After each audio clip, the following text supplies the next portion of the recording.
भगवान विष्णु जो इस सृष्टि के पालनहार माने जाते हैं, समय समय पर अवतार लेकर संसार का कल्याण और उनकी रक्षा करते हैं। उनके कई अवतार हुए, जिनमें से आज हम भगवान विष्णु के कूर्म अवतार के बारे में बात करने जा रहे हैं। जय श्री राम दोस्तों, आप सभी को हमारे YouTube channel knowledge for you में स्वागत है। देवताओं और दानवों की समुद्र मंथन में सहायता करने के लिए भगवान विष्णु ने कूर्म अवतार लिया था। इन्हें कच्छप अवतार भी कहा जाता है। समुद्र मंथन में कालकूट विष, अमृत और मां लक्ष्मी सहित 14 रत्नों की प्राप्ति हुई थी। नरसिंह पुराण के अनुसार कूर्मावतार भगवान विष्णु के दूसरे अवतार हैं, जबकि भागवत पुराण के अनुसार ये विष्णु जी के 11वें अवतार हैं। कच्छप अवतार के पीछे एक पौराणिक कथा है। एक समय देवताओं को अपनी शक्ति का अहंकार हो गया था। एक बार दुर्वासा ऋषि ने इंद्र को पारिजात पुष्प की माला भेंट की। इंद्र ने अहंकारवश वह माला ऐरावत के मस्तक पर डाल दी।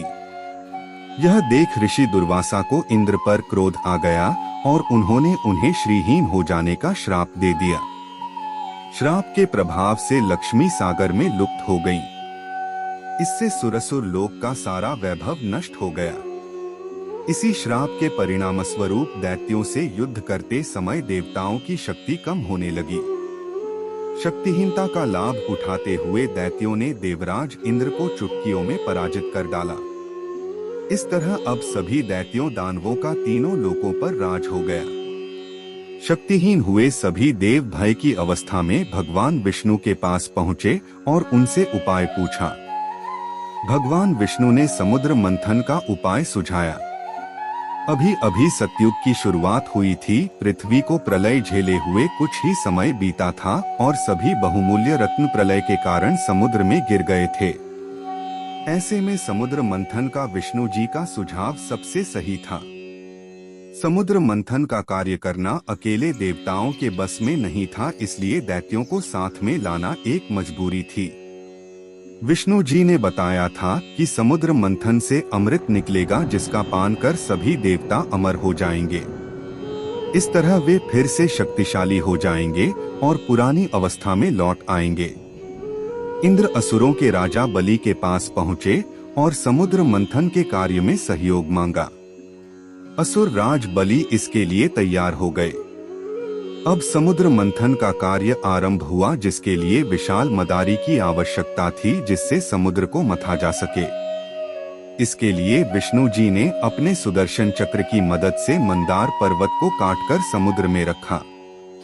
इसकी सहायता से ही देव व दानव समुद्र को मथने का कार्य कर सकते थे। इस पर्वत को घुमाने के लिए रस्सी के रूप में भगवान विष्णु के वासुकी नाग का प्रयोग किया गया। वासुकी नाग को मंदार पर्वत पर लपेटा गया। नाग के मुख को दैत्यों की ओर तथा पूंछ को देवताओं की ओर रखा गया। लेकिन पर्वत का आधार नहीं होने के कारण वो समुद्र में डूबने लगा। ये देखकर भगवान विष्णु ने बहुत बड़े कूर्म कछुए का रूप लेकर समुद्र में मंदराचल पर्वत को अपनी पीठ पर रख लिया। इससे पर्वत तेजी से घूमने लगा। तब जाकर समुद्र मंथन का कार्य आरंभ और पूर्ण हुआ। भगवान विष्णु के कूर्मावतार लेने का कारण मां लक्ष्मी को दोबारा प्राप्त करना था। इसके साथ ही महाप्रलय के दौरान जो बहुमूल्य रत्न और औषधियां समुद्र में चली गई थीं, उन्हें पुनः प्राप्त कर संसार का कल्याण करना था। कूर्म अवतार जयंती का महत्व। शास्त्रों ने इस दिन की बहुत महत्ता मानी गई है। मान्यता के अनुसार इस दिन से निर्माण संबंधी कार्य शुरू किया जाना बेहद शुभ माना जाता है। कूर्म जयंती के अवसर पर वास्तु दोष दूर किए जा सकते हैं। नया घर, भूमि आदि के पूजन के लिए यह सबसे उत्तम समय होता है तथा बुरे वास्तु को शुभ में बदला जा सकता है। वैशाख महीने की पूर्णिमा को कूर्म जयंती मनाई जाती है। आपको हमारा ये वीडियो कैसा लगा कमेंट्स कर जरूर बताएं। साथ में अपनी प्रियजनों के साथ भी ये वीडियो शेयर करें। ऐसे नई जानकारी के लिए हमेशा हमारे चैनल नॉलेज फॉर यू से जुड़े रहिए। फिर मिलेंगे हमारा अगला वीडियो में नई जानकारी के साथ। तब तक के लिए आज्ञा दे। नमस्कार।